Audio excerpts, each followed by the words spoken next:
Welcome to our magical garden and our October garden tour. We thought we would do something a little bit different this time and walk you through the garden, but also include some of the things that have really made us happy this year and some of the things that have disappointed us a bit, but we plan to make some changes so that we won't be disappointed in the next year. So let's walk down here and look at the first thing that really made me happy this year and every year.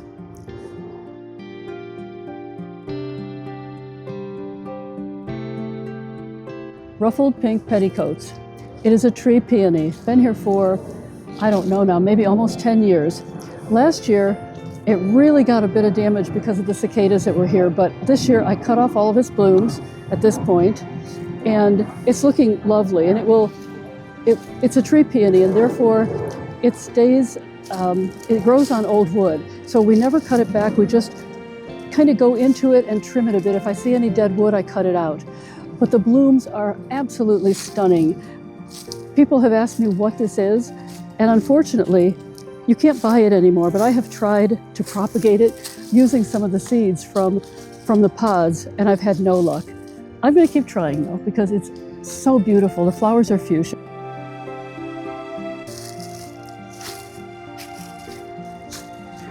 Yeah, it really is stunning. I think we've told this story before. People, when it first bloomed in May, 7 or 8 years ago, Right. People were driving by and they would actually stop and ask us, what is that? And even some people didn't believe it was real. Right. It is quite an amazing shrub. Almost doesn't look real because the blooms are so large and they're fuchsia. So in the spring, this is the first thing that blooms, and the tree peonies bloom before the Ito peonies, and we've also done a video on that, and the herbaceas, but this will bloom. This year we visited England in May, about the middle of May, and I was so happy that ruffled pink petticoats bloomed before we left, because I would have been very disappointed not to see it bloom this year. Yeah, look forward to it every year. Every year. And then just in general, one of the things that has disappointed, well, both of us, but me in particular this year, is this front garden as a whole. We've struggled with it for a long time because the conditions have changed, because we had a house built next door, and prior to that there were big maple trees. So it's now become a sunbed, and it was a shade bed. And we also have trees in here too that make it difficult because of the roots. We have a maple there, and an ash tree there, and another maple over there. But a disappointment is also an opportunity. So we've kind of started, and if you've seen some other videos, we've started in on the process of trying to get some more colour into this bed. So we've transplanted some daylilies, and we're going to be planting up some bulbs. Yes, we will do that. The one thing that is really lovely in this bed though, and in the other bed too, the hellebores. The hellebores are the first thing to bloom in the spring. They absolutely don't mind shade or sun. So right now you can see how beautiful the leaves are, and they're pretty much rabbit proof. Rabbits do not touch these things because they're very spiky and they're thick. But the leaves are beautiful, and so what you want to have in an autumn garden, if you're not having a lot of blooms, is some greenery. We still have a couple hostas in there. And then one of the things that has really pleased me this year, that I'm very happy with, is the progress that I've made this year on the campanula that were this bed was absolutely covered in the creeping bellflower. There's still some in there, you can see. Some little bits of it left here and there. Yep, there's those little seedlings. But compared to how it was, that represents quite a success, so I'm very happy about that. And we still have our Nepeta Montrose White, and there are still a few bees on here. One of the things that happened to us this year, and I don't know if any of you have mason bee houses, but because it's been so warm this summer, mason bees are supposed to go into their little holes, into their block as it's called, and then they come out. They overwinter and they come out in the spring. But unfortunately this year, our mason bees came out early because it was so hot. So we've noticed all of our tubes are empty. And we think that's what's on our Nepeta. We think that we've got mason bees here. And also we have these chrysanthemums.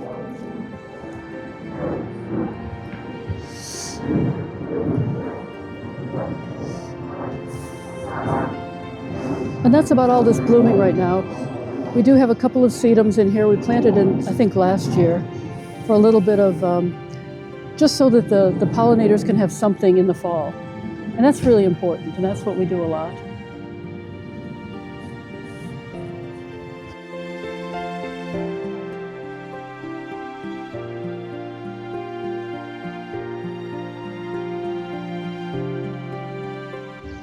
And then continuing on, I'd just like to mention this ivy. I do like my ivy. I know we have a slight disagreement on the use of ivy, but all that is all 1 year's growth that grew up since the spring. And I do keep it under control. As you can see, I keep it under the window there. And I'd just like to say, I'd like to bust the myth that ivy pulls the mortar from out of your bricks, because it doesn't. This ivy's been here practically since the house was built, and the house is 100 years old. It's 100 years old, and if we showed you the roots of this ivy, you wouldn't want to try to get it out. It's probably underneath the house.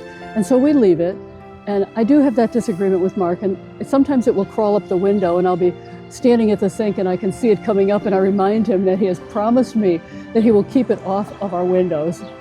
And you can even see it's been up to the top of the house sometimes.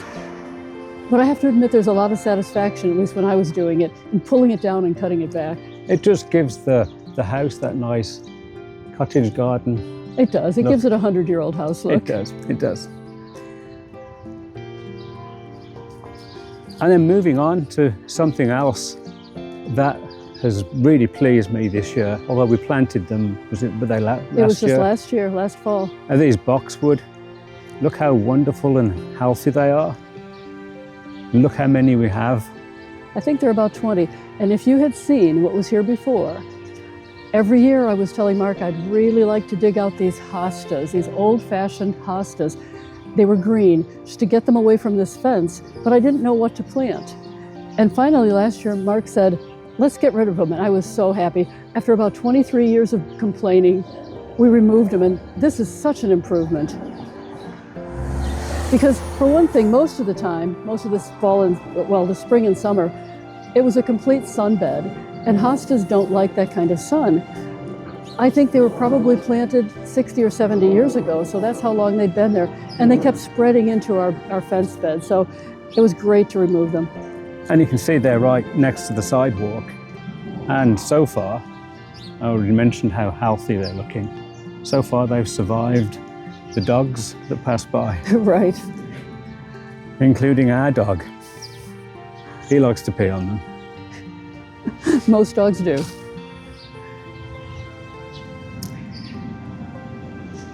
So then moving on to our fountain garden, and in particular the fountain. You can see that it's not running that right now. I've turned it off because this is one of the features that has disappointed me this year.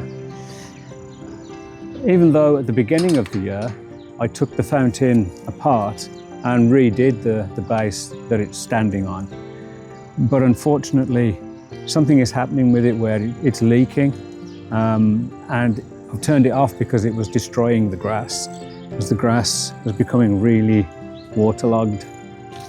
You can see it's mud. So I turned it off to give the grass a chance to recover. But I think what I need to do next year is make the base bigger, because other than the leak, and I'm not sure it is a leak, it's very splashy, so it splashes water, and I leave it running not all night. It's on a timer, but it is running for several hours, and all that splashing has waterlogged the grass. So, right. Yeah, make the base bigger, I think, is the plan there. But that's been a little bit of a disappointment. Well, that'll be a project next year. Yep. And another item in this bed that has disappointed me, but we'll see what happens next year. This clematis. This is a beautiful clematis. It's called Diamantina. It's a double purple. The year before last, rabbits ate it all the way down to the ground just before it bloomed, and so we put some chicken wire around it. And we had it around it this year too, but It's been a terrible year for clematis. Every year, fellow gardeners, we get together and we say, wasn't it a great year for roses? Or wasn't it a great year for whatever? Bad year for clematis. And it didn't really bloom much. It was a disappointment. So I'm really hoping we'll cut this back to the ground this year and see what happens next year with it. Yeah, because we have another clematis over here that was also a big disappointment. It's looking a little healthier than the other clematis there, but not much. It's supposed to grow up on these trellis here that Connie does not like. I don't like them. I don't like the pattern. I don't like that we can't keep them straight. They don't stand up straight. So my idea is just to get rid of them. I know the reason that we put them here originally is to have something against the side of this garage, because we like to not have a big area like that with nothing growing up it. We'll grow something up everything. But this is called Niobe, and it's a beautiful clematis, but you can see it doesn't have much room here with the railroad track for its roots. And so I'm not sure that that's the best thing to be here. So maybe we should just take this out, let the railroad have a little more space. And you can see that I've tried to straighten it with rebar down there, and it hasn't really worked. So we need to come up with another solution, maybe some kind of wire or string attached to the top of the garage and in the bottom that it can climb up, something, but I'll come up with another solution. Or just remove it. We'll talk about this over the winter when we're looking at snow. Well, the next area of our garden that has disappointed us this year more than previous years is the bed that has had our serviceberry tree. Now, for many, many years, even especially when we first planted it, Mark called it a tree bush. This little tree, and it can be a bush, it had more than one trunk. It had many trunks, and it was getting full sun before we put the arborvitae in. So it had declined over the years. So we recently had someone take it out, and what we're planning to do is completely rework this bed, which I think Mark went over on another video, but we are going to donate our hydrangeas, and this is quickfire, to our garden club for their plant sale in May. And then we're going to move the boxwood, which seems to tolerate shade really well, closer to the arborvitae. But we'll do some planning over the winter and see what we're going to do. But it finally became so much of a disappointment, we decided to just have an arborist remove the tree. And by the way, if you have arborvitae now that are doing what ours are doing, you can see all the gold colored leaves. That's normal for now. Yep. When we first put these in, I remember calling the garden center where we bought it and said, oh my gosh, our trees are turning brown. And they assured me that it's normal for this time of year. And then you probably have already heard me talking about this on other videos. And Connie already mentioned that it's been a good year for the roses, and it really has. So this is Poseidon, and it's only been in that spot this year, right? I moved it this year, did I? No, last year. Did it last year? Last year, and it was just a stalk. Yeah. Just a little stalk at the bottom. And now it's going to need some pruning in the spring, and then this.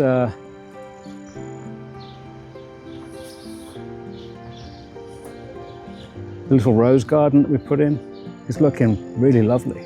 The knockout roses and good old Macy's Pride there in the back. Yep, some fabulous blooms on the roses this year.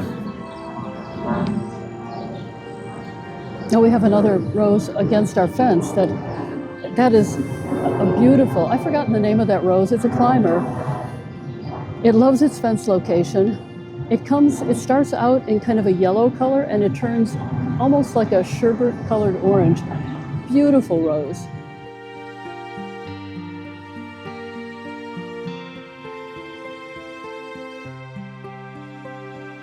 Here's something that has been giving me pleasure for a number of years now, and it is our crabapple tree called Coralburst. Absolutely stunning in the spring. I don't know why anybody named it coral, because the color is not coral. It's a pink fuchsia color blooms, but it's covered in blooms. And it's one trunk, The shape is beautiful. We covered it last year to protect it from cicadas, and that was entertaining. Yeah. Because it's a large tree. That was an achievement, getting that covered. It really was. But we wanted to protect it because we've had the death of a tree from cicadas in the past, in 2007, and we didn't want that to happen to this beautiful tree. One thing that's happening to crab apples, many people who have an older crab apple, they have to treat it every spring to make sure it doesn't have crabapple blight, I think it's called. It's some kind of, it will turn the leaves yellow. They're being hybridized now so that doesn't happen anymore. And Coralburst is one of those first ones that now does not get any kind of yellow leaves. It looks beautiful, even in autumn, and I'm so pleased with that. So I recommended it to a friend in the garden club, and they just had one planted, and I know she's going to be thrilled with it in the spring.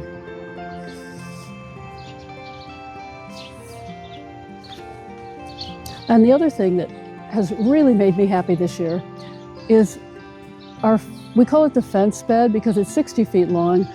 All of the plants, all the perennials and the shrubs along this bed, they're so beautiful this year. Sometimes things come up we don't expect or we don't want, like the goldenrod. But as it turned out, the goldenrod has been really beneficial to the insects this time of year, and it's easily controlled. I can spot it when it comes up and I can pull it out. But we have the roses, we have a number of peonies, we have so many wonderful perennials. And look at the lamb's ear along the edge. Right now it's looking so pretty.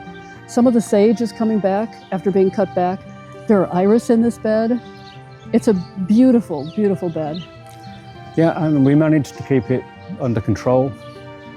Doesn't look very much like that now, but yeah.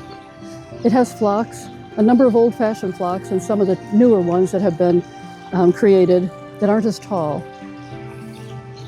But we'll be cutting these back so that we don't have too many phlox seedlings next year. And then the pond has been a disappointment this year. We've struggled with it leaking because what's happened over time is it's begun to sink. The rocks around the edges have begun to sink. So, which required then pulling up the liner. You can see the pond liner, which is made of rubber. So you can see we had to expose it and pull it up so that it was above the water level. Because what happens when the water escapes on the edges is there's not enough water to feed the pump over there, which means then the waterfall stops running and then there's not enough water circulating, and that's not good for the fish because there's not enough oxygen. So it's a knock-on effect. So next week we're actually having our pond builder come out, and they're going to do a couple of things. They're going to tidy it up because where I've pulled the liner away along those edges is quite ugly. So they're going to pull the liner up, tidy it up, probably lift some of those edge rocks and put them back, and also empty the pond, take the fish out, empty the pond and clean it, because the pond hasn't been cleaned for 8 years, I think. Yeah. Since we had it rebuilt, yeah. We put the bridge and the additional area on it. But the whole pond itself is 13 years old, and so it's not unusual with our kind of climate that we've had a little bit of sinkage. Right. Yeah, it's kind of an expected thing. It's disappointing that it's happening, right. But it's kind of an expected thing that over time there's going to be some kind of shift. So, and when I say cleaning the pond, what they're going to do is they'll take the fish out, put them in separate tanks, and then just clean some of the muck that's accumulated in the bottom of the pond, because we have rocks in the bottom of the pond.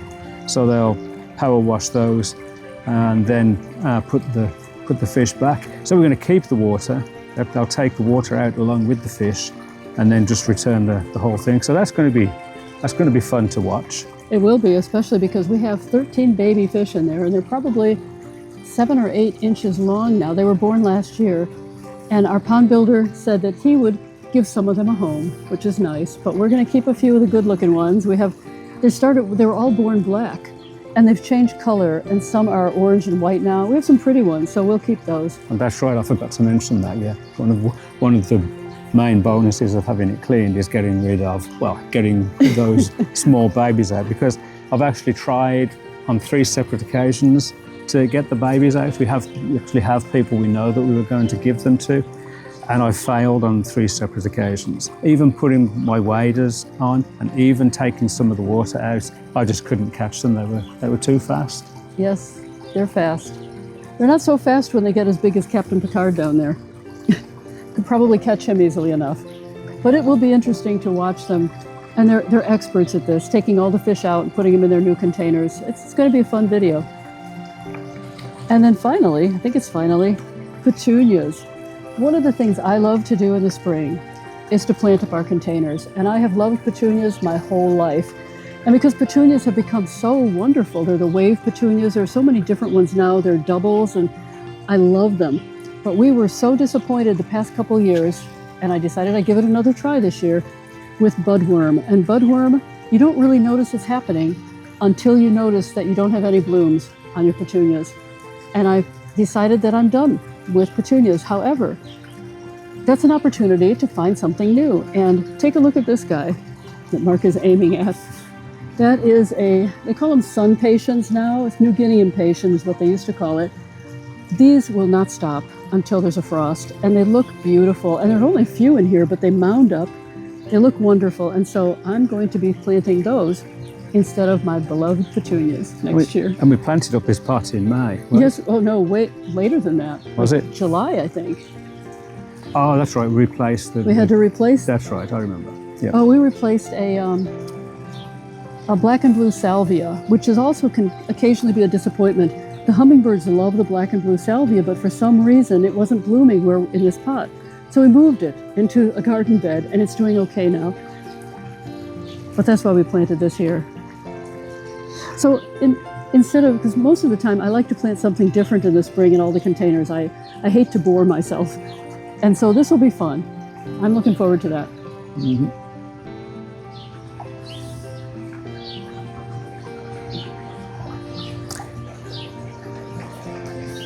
So thanks for joining us on this October garden tour.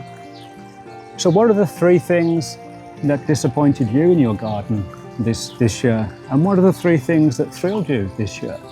And you'll probably have noticed that in most cases, the disappointments represent opportunities to do something different or better.